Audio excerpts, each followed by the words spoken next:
जी, आपका स्वागत। और मैं आपसे जानना चाहता हूं कि इस बार के कुंभ में आपने क्या खास बात महसूस की। सरकार के दृष्टिकोण से ये कुंभ कैसा रहा, समाज के दृष्टिकोण से कैसा रहा, और इस बार तो मैंने देखा कि राजनीतिक लोगों के लिए भी ये कुंभ बड़ा फर्टाइल रहा है।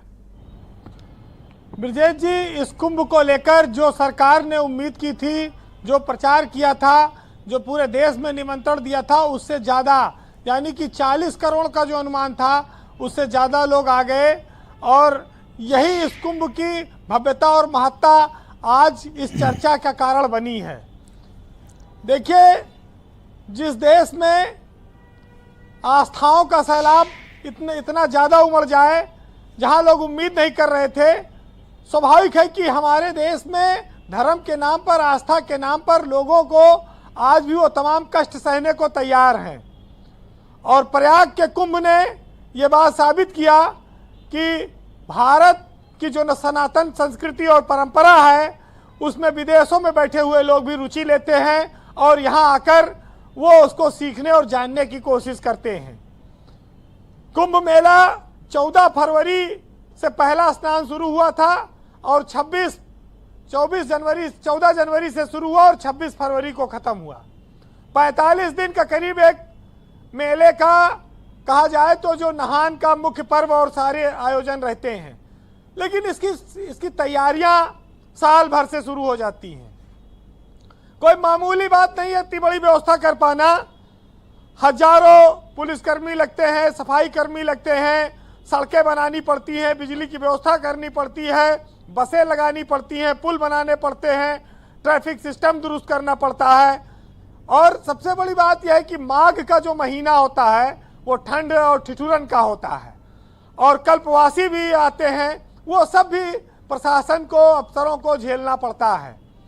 तो कुंभ आज इस चीज़ के लिए उत्तर प्रदेश प्रसिद्धि पा रहा है कि उसने पूरी दुनिया का सबसे बड़ा मेला आयोजित कराया है। 66.30 करोड़ की डुबकी की अनुमान आज लगाई जा रही है, लेकिन ब्रजेश जी, इसमें मैं 66 करोड़ डुबकी पूरे देश और दुनिया की जनता की मानूंगा और 30 लाख डुबकी अकेले मंत्री नंदगोपाल गुप्ता नंदी की मानूंगा। तो उनका जोड़कर 66-35 बनता है। वैसे मैं चौहान साहब एक चीज मैं कहूंगा, एक इनाम उनको भी बनता है। हाँ, आज वो छूट गए। अगर नंदी ने इतनी डुबकी ना वीआईपी को नहलाने का एक रिकॉर्ड उनके नाम, तो एक गिनीज मिलना चाहिए था ना, आज उनका सम्मान होना चाहिए था। वैसे 7,500 रुपए आज मुख्यमंत्री ने बताया कि इस आयोजन 7,500 करोड़ रुपया खर्चा हुआ है और करीब 7.5 लाख करोड़ की व्यवस्था, अर्थव्यवस्था हमने जुटाई है। तो ये एक बहुत बड़ी उपलब्धि भी हो सकती है। अब इसका सही आकलन तो आने वाले वक्त में होगा, लेकिन हमारे लिए जो आस्थावान लोग हैं उनके लिए ये बहुत महत्वपूर्ण है कि प्रयागराज का जो कुंभ है, उसका स्नान का जो फल है वो क्यों इम्पोर्टेंट हो जाता है, क्योंकि प्रयागराज 3 नदियों के संगम पर बसा हुआ है। बाकी हमारे देश में, चाहे उज्जैन में, चाहे नासिक में, चाहे हरिद्वार में जो कुंभ लगते हैं, वहाँ पर एक नदी है, लेकिन प्रयागराज में 3 नदियों का संगम इस कुंभ को विशिष्ट बनाता है। और इसी वजह से पूरी दुनिया की ओर का ध्यान इस महाकुंभ ने खींचा है। ब्रजेश जी, पुलिसकर्मियों को भी मुख्यमंत्री ने 1 सप्ताह की छुट्टी दी है, 10,000 का बोनस दिया है। बहुत 2 महीने तक खड़े रहना, जाड़े में, परेशानी में, रात दिन करोड़ों लोगों को पार कराना और अपना धैर्य न खोना, ये बहुत महत्वपूर्ण होता है। क्या आप ये ऐसा मानते हो कि योगी आदित्यनाथ ने हिंदुत्व की, सनातन की एक नई लाइन खींच दी है with in party and outside party, और एक नया उनका पर्सपेक्टिव निकला है जो देश और विदेश भर में उनको इसकी ख्याति मिली है? ब्रजेश जी, बात इसी पर आती है कि जो भाजपा ने राम मंदिर का उद्घाटन कराया, जो प्रसिद्धि भाजपा को उस समय नहीं मिल पाई, वो प्रसिद्धि योगी आदित्यनाथ ने कुंभ मेला कराकर हासिल की है। पूरे देश में उनकी स्वीकार्यता बढ़ी है, पूरी दुनिया में उनकी महत्ता बढ़ी है। योगी पार्टी में एक बहुत बड़े नेता, विराट नेता के तौर पर प्रतिष्ठित हुए हैं। इस कुंभ के माध्यम से पूरे देश में उनको, जो दक्षिण से लेके पूरब से लेके पश्चिम तक, जो हिंदी ना बोल पाते हो लेकिन उनके मन में योगी की एक बड़ी तस्वीर बनी है और ये राजनीति में उनको बहुत आगे जाने के लिए ये दर्शाता है कि वो भविष्य में इस देश की सियासत में बहुत महत्वपूर्ण भूमिका निभाएंगे। क्या अपोजिशन के आरोपों के बावजूद आप ऐसा मानते हैं कि इस कुंभ का सारा क्रेडिट योगी आदित्यनाथ को है और उन्होंने सनातन की और अपना जो न्यू वर्जन है उसकी एक नई लाइन खींच दी है? ये बड़ा चैलेंजिंग होगा विपक्ष के लिए। विपक्ष के साथ साथ भाजपा में भी जी। ये एक बड़ी लाइन। देखिए, शंकर जी ने जब बारात लेके गए रहे तो उन्होंने कहा जो घोड़े पे बैठा है वो सबसे ऊपर, बाकी जितना जमीन में चल रहे हैं सब बराबर। तो ये जो शंकर जी की बारात थी उसमें अब योगी आदित्यनाथ घोड़े पर बैठ गए हैं।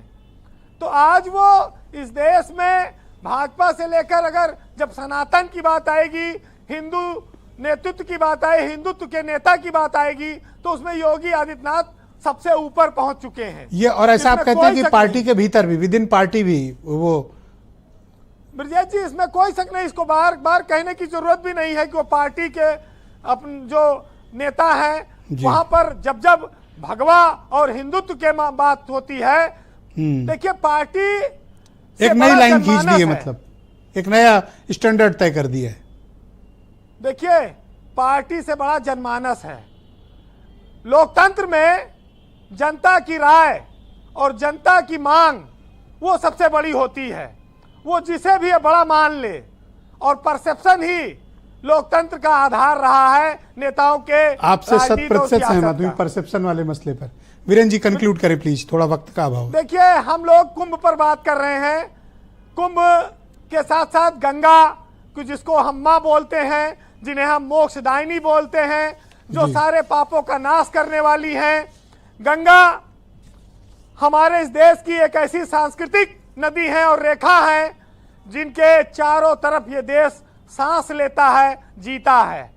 उन्हीं गंगा के संगम पर इतना बड़ा आयोजन हुआ जो हमको आपको बोलने में भी रोमांचित करता है, और गंगा की महत्ता को हर बार अलग अलग से बखाना गया है।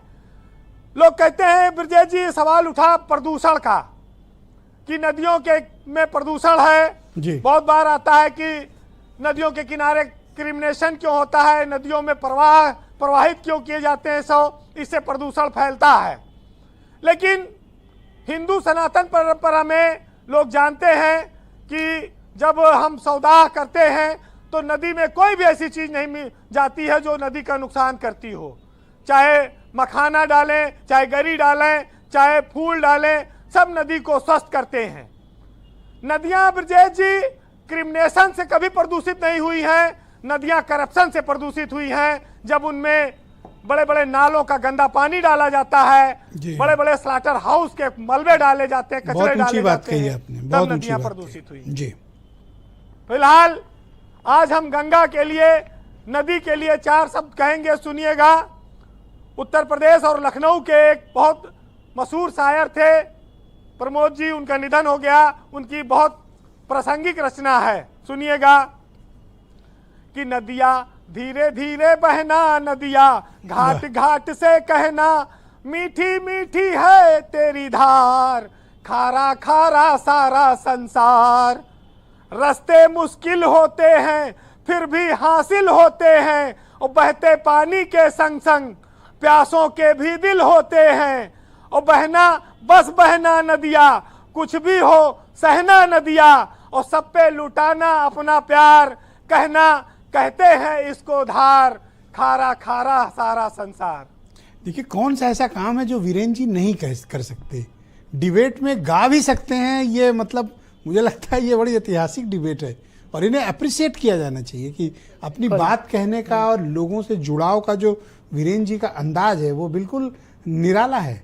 क्या कोई सोच सकता है कि वो गा के भी बता सकते हैं, पर उन्होंने किया। वीरेंद्र जी आपका बहुत आभार और धन्यवाद। आज आपने बहुत ही शानदार तरीके से अपनी बात प्रस्तुत की। मैं दूसरा चरण शुरू करता हूं और मैं सभी अपने गेस्ट से अनुरोध करूंगा कि